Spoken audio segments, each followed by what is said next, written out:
Welcome to the Sports Authority. I'm Harvey Smilovitz.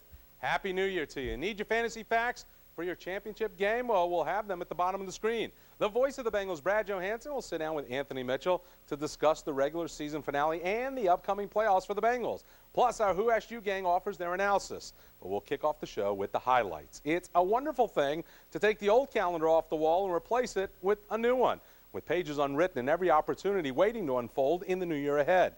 Such is the case with the Bengals, finishing off the regular season and forging into the playoffs. And speaking of finishing, it's a big day for Chiefs head coach Dick Vermeil, old father time. The 69-year-old told his team last night he is retiring once again.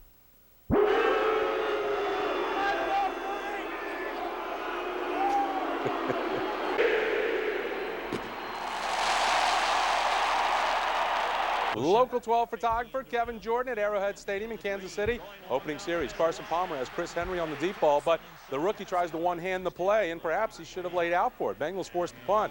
The Chiefs managed to put points on the board right away. Trent Green on the play action finds Eddie Kennison over the middle, 23-yard pickup. That sets up Lawrence Tynes. Make that a field goal here for Shane Graham as the Bengals answer. That makes it 3-3, and they are still in the first quarter. Now, it is 6-3 Chiefs. Carson Palmer's done for the day. John Kitna comes in. He's rusty. Overthrows a wide-open T.J. Hushmanzada on third down. T.J. just 3 catches, 29 yards.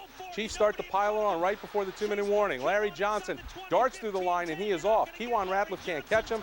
49-yard scamper, the longest run against the Bengals this season, 13-3.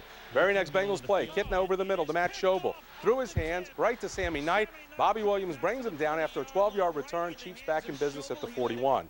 One play later, it's Johnson again. David Pollock's arm tackle doesn't bring him down, only sends him the other way. 14 yards, 2 touchdowns in 37 seconds, 137 yards on 15 carries in the first half alone, 20-3 at the break. First possession for the home team, second half, more from Johnson. 3rd and 1 from the Bengals 20, goes left sweep.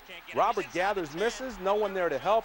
Johnson scores his third. It's a 27-3 laugher. Doesn't get much better. Mid-third, Kitna's pass intended for Tony Stewart, intercepted by Patrick Surtain.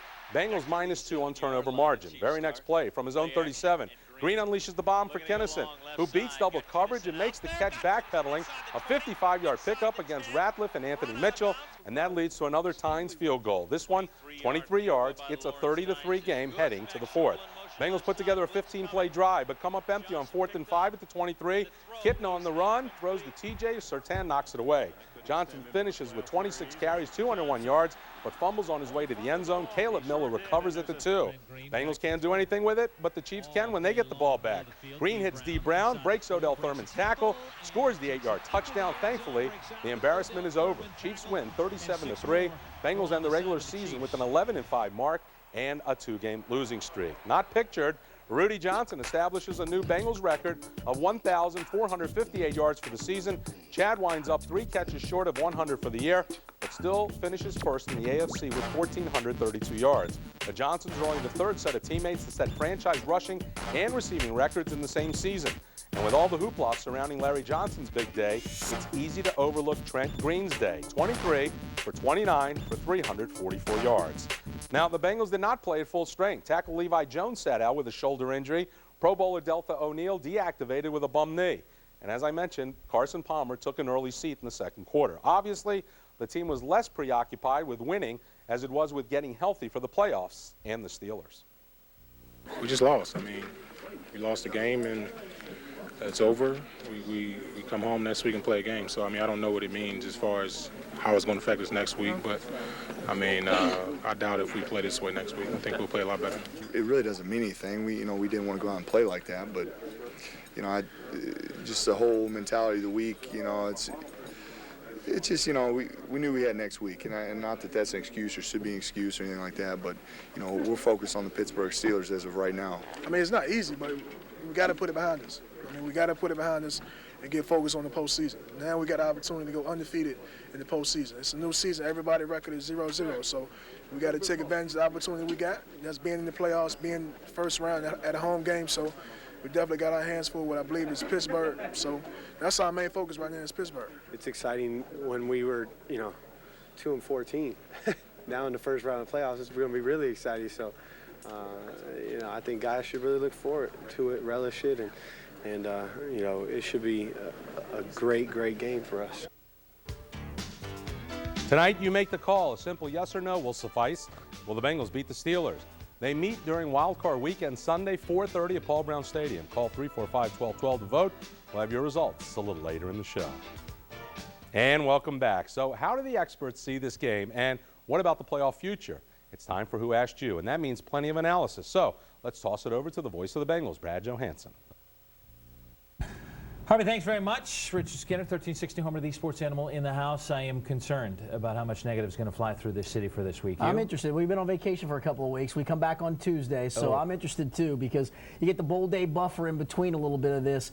But I listened to a little bit of the post-game show today from fan reaction, and a lot of it was funny, because as much as the negative should have flown about what this team doesn't do well and hasn't done well all year, it was, why didn't they play Carson more? You know, I heard one guy even call up and say, this is a passing team. Why do they even try to run the football? That's the kind of stuff I think that makes me think, are you people that educated about football? That's the stuff I worry about, is that goofy fan reaction. All right, I think there's legitimate fan reaction to be had, but it's the same stuff that should be there all year. People want the negative. They're going to talk about the negative. Talk There's radio. plenty to talk about. So what really concerns you about this team beyond what people are going to say? Well, I don't know about what beyond, but basically what's been taking place all year is they don't tackle particularly well. They do get beat at the point of attack. The fact that Pittsburgh is playing well, let's not forget, when the Bengals played Pittsburgh in Pittsburgh, they were having offensive line problems. The last few weeks, they don't look like they're having any offensive line problems. The good part is, and we'll get into this a little bit more, obviously, is the fact that Pittsburgh isn't as good defensively as I think people believe they are. They're still very vulnerable on defense. So it goes back to what happened in Game 1. If the Bengals had gotten a lead in the home game, the game that they lost to Pittsburgh, it might have been a different game. You want to take the running game away this week? You're not doing it with your front seven. You're not doing it with your defense. You're going to do it with your offense by taking a lead. Here's my concern still, that we've played 16 games, and you still have not seen a four-quarter game from this team. They've won 11 games, but there has not been that complete game.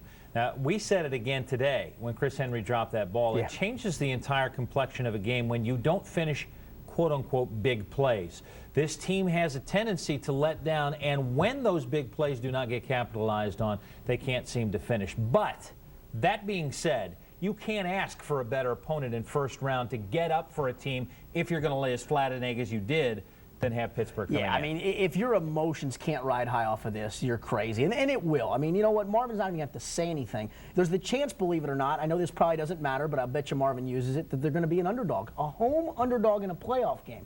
There's the potential for that when the line is set. It'll be interesting to see if Marvin uses that as a motivational tool to say, guys, look, we're the division winners. They're not, and yet they're coming into our place, and they're the favorite, and there's a very good potential of that. So, no, I don't worry about the emotion. Today's game for me, and that's where I think people go overboard, look, they decided they're not going to play a lot of starters. You know, Eric Steinbach at left tackle, you make your all-pro left guard go to left tackle. And he was deathly ill. People have no idea how sick he was today. But he struggled at the position. He's a left guard. He's a great left guard. He's one of the best left guards. So you weaken yourself at left guard. You weaken yourself at left tackle. You take your all-pro quarterback out of the game.